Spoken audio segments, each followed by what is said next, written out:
Hello guys. तो आज का हमारा टॉपिक है कॉन्ट्रैक्टर। इस लेक्चर में हम देखेंगे कि कॉन्ट्रैक्टर क्या होता है, ये कैसे वर्क होता है एंड इसके टाइप्स कितने हैं। ठीक है, तो let's go. So firstly we will see what is contractor. Contractor एक ऐसा डिवाइस है जो कि किसी भी लोड को ऑन एंड ऑफ करने के लिए हम यूज़ करते हैं, यानी कि स्विचिंग ऑपरेशन के लिए यूज़ करते हैं। यहाँ पर हम देख सकते हैं कि यहाँ पर एक कॉन्ट्रैक्टर है जो कि 3 पोल का कॉन्ट्रैक्टर है। एक पोल, ए दो और 3 पोल, राइट। तो किसी भी कॉन्टैक्टर को ऑन करने के लिए इसके दो टर्मिनल होते हैं, A1 and A2। A1 and A2 terminal पे सप्लाई देने के बाद कॉन्टैक्टर ऑन होता है। यहाँ पर हम एक एग्जांपल लेते हैं। समझो यहाँ पर हमारा एक 3 फेज कॉन्टैक्टर है और इसकी जो A1 कॉइल है ये यहाँ पर है और A2 कॉइल है जो यहाँ पर है, राइट। और यहाँ पे इसकी रेटिंग है, समझो रेटिंग है कॉइल की, वो है 24 वोल्ट DC सप्लाई चाहिए। तो समझो यहाँ पर हमने R सप्लाई दे दिया है, यहाँ पर Y सप्लाई दे दिया है और यहाँ पर B सप्लाई दे दिया है, राइट।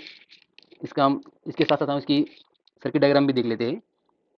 समझो एक इसका पोल है L1 वाला, ये इसका दूसरा पोल है L2 वाला और तीसरा पोल है इसका ये L3 वाला, ठीक है।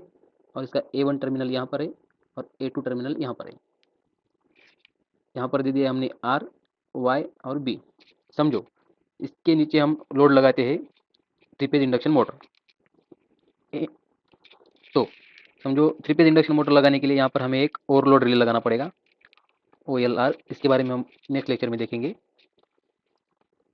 और यहाँ से जो टर्मिनल निकलेंगे वो जाएंगे सीधा मोटर की तरफ, राइट। यहाँ पर एक हम ओवरलोड रिले लगाते हैं, ये ओवरलोड रिले का सिंबल है और ये सीधा जाएगा मोटर की तरफ, राइट। जब हम यहाँ पर समझो 0 वोल्ट कनेक्ट किए, 0 वोल्ट DC, और यहाँ पर समझो 24 वोल्ट DC दिए है।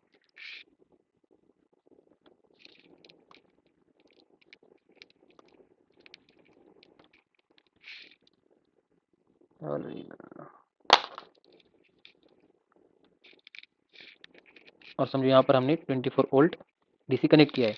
तो क्या होगा, जब यहाँ पर हम 24 वोल्ट DC और यहाँ पर 0 वोल्ट देंगे, तब 0 वोल्ट DC और यहाँ पर ये 24 वोल्ट DC देने के बाद ये जो टर्मिनल है वो क्लोज हो जाएंगे और यहाँ से करंट हमारा इसे मोटर की तरफ पास हो जाएगा।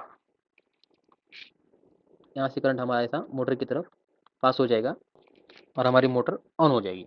जैसे ही हम इसका 24 वोल्ट निकाल लेंगे, जैसे ही 24 वोल्ट निकाल लेंगे, ये कॉन्टैक्टर वापस से ऑफ हो जाएगा, जैसे कि इसके ये टर्मिनल ओपन हो जाएगी, राइट। अब ये वर्क कैसे करता है ये देखेंगे हम। यहाँ पर हम देख सकते हैं कि यहाँ पर एक सर्किट डायग्राम है कॉन्टैक्टर का। इसमें एक फिक्स्ड कॉन्टैक्ट होता है, कॉन्टैक्ट यानी मूविंग कॉन्टैक्ट होता है, मूविंग कॉन्टैक्ट, राइट। इसमें समझो यहाँ पर R, Y, B देने के बाद यहाँ पर एक मोटर लगाए, लोड, राइट। इस यहाँ पर एक कॉइल है, एक कॉइल है, इसके A1 एंड A2 टर्मिनल को हम 24 वोल्ट DC सप्लाई देने के बाद ये एनर्जाइज होता है और मैग्नेटिक फील्ड तैयार करता है। मैग्नेटिक फील्ड तैयार करने के बाद ये मूविंग कॉन्टैक्ट को अपनी ओर खींच लेता है। और जैसे कि हम देख सकते हैं वीडियो में, ये जो प्लंजर है ये इस कॉन्टैक्ट के साथ कनेक्ट है। तो ये कॉन्टैक्ट इधर मूव होने के बाद this plunger is also goes to left side and, और ये जो कॉन्टैक्ट है वो क्लोज हो जाती है, जैसे कि ऐसे तीनों कॉन्टैक्ट ऐसे क्लोज हो जाते हैं। और हमारा करंट है ना, यहाँ से सीधा लोड की तरफ फ्लो होता है और हमारा लोड ऑपरेट होता है। ये हो गया वर्किंग प्रिंसिपल। अब हम देखेंगे कि types of contactor. There are 2 types of contactor mainly, power contactor and control contactor. Power contactor means इससे हम पावर बड़े बड़े लोड को कंट्रोल करते हैं।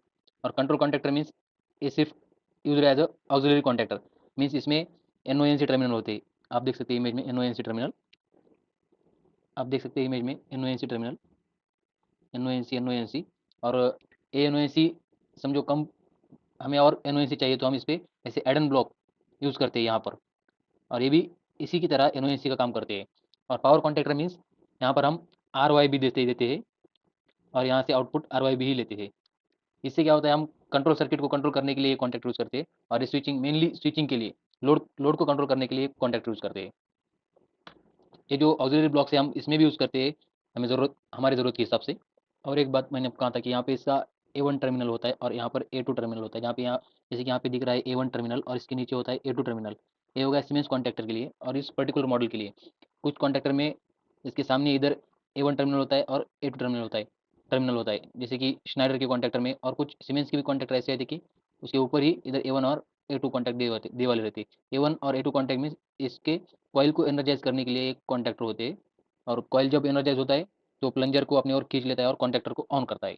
इसमें जो ये एनओएनसी ब्लॉक हम यूज़ करते हैं, ये इसका यूज़ हमें इंटरलॉकिंग के लिए होता है। जैसे कि समझो हम स्टार डेल्टा कॉन्टैक्टर लॉजिक बना रहे हैं, तो उसमें स्टार कॉन्टैक्टर और डेल्टा कॉन्टैक्टर एक साथ ऑन नहीं होना चाहिए। तो हमें इधर दोनों, इसके एनसी और इसका एनसी का इसका और इसका इंटरलॉक कर देते हैं। इन दोनों का, इसका एनसी इसमें इसको सप्लाई देने के लिए इसका एनसी यूज़ करते हैं, और इसको सप्लाई देने के लिए इसका एनसी यूज़ करते हैं। उसके बारे में हम नेक्स्ट लेक्चर में देखेंगे इन डिटेल्स में। So it's all about contactor. For any question, you can comment in comment box. Thank you.